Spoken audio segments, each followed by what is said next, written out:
बिस्मिल्लाहिर्रहमानिर्रहीम। सजनों ते वेलियो इस वेले असी फलों के बारे गल कर रहे हैं कि तुहानूं पता कि फल इस वेले बहार आई आ, अंबां दी बहार आ, सेब हर वेले बहार लगदी रहिंदी आ ते दूसरे फल केले आ ते अंब वा ते कुछ लोग सेबां नूं सरे फरिश्त कहंदे ने ते कुछ लोग मेरे वर्गे अंबां नूं कहंदे ने ते कुछ लोग जनाब अली केले दे बड़े पसंदीदा। लेकिन यह है कि हर फल की अपनी अपनी अहमियत आ। जिन्हें कहते कि एक सेब रोज़ का खाओ तो डॉक्टर को जाने की लोड़ नहीं।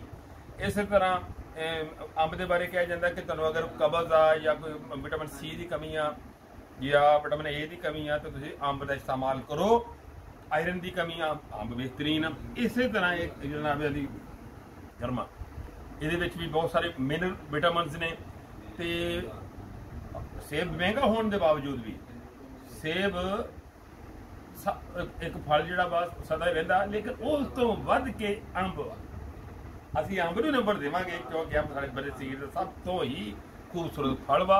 हालांकि उहदी रेहड़ियां जगह जगह कई लोग लो जी अमीं धक्के खांदे धक्के नहीं, ये अल्लाह की रहमत दे नाल हर बंदे की पहुंच दे विच आ। सेब तो माड़ा बंदा लागे नहीं जांदा रेहड़ी दे, इस करके ये फल वा अंब दा ये शाहकार आ, खूबसूरत एक तोहफा रब्बानी आ जिहड़ा हर बंदे की पहुंच दे विच आ। इहनूं भी लैण वास्ते माड़ा बंदा नहीं नेड़े जा सकदा, सेब नूं भी लैण वास्ते रेहड़ी दे कोलों नहीं लंघ सकदा, लेकिन अंब हर तबके दा हर लैवल का आदमी अंब नूं खरीद सकदा, इंजॉय कर सकदा, लुत्फ अंदोज हो सकदा।